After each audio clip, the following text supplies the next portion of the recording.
I have a dream. Martin Luther King Jr. is celebrated as a champion for civil rights. But today, I want you to think about a different part of my dad's legacy. Something that you may not know, but it's more relevant today than ever. His fight against poverty and income inequality. But if a man doesn't have a job or an income, he has neither life nor liberty and the possibility for the pursuit of happiness. When my father was shot in 1968 in Memphis, he was crusading for higher wages for black sanitation workers. Their work conditions were abysmal. Low pay, no sick leave, and many were on welfare. In a speech to the workers, Dad said the issue is injustice. The issue is the refusal of Memphis to be fair and honest in its dealings with its public servants. Today, my dad is revered, but in 1968, he was deeply unpopular. 2/3 of Americans disapproved of him. Oh, I've been hit so many times, I'm immune to it. The FBI said he was a communist, but he kept protesting anyway.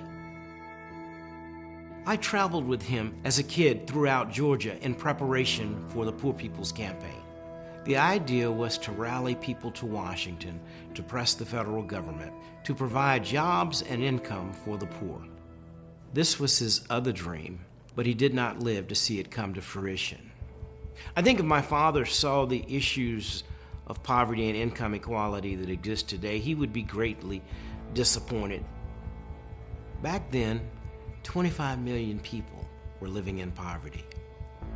But today, it's close to 40 million, and some say it's much higher, while billionaires pay a lower tax rate than the working class. Americans who teach our kids, deliver our food, drive our buses, are struggling. It is a crime for people to live in this rich nation and receive starvation wages. If we really want to celebrate Martin Luther King Jr. Day and the principles that my father stood for, our whole government needs to step up. From creating a cabinet position focused on fighting poverty to passing a universal basic income. There's nothing new about poverty. What is new is that we now have the techniques and the resources to get rid of poverty. The real question is whether we have the will.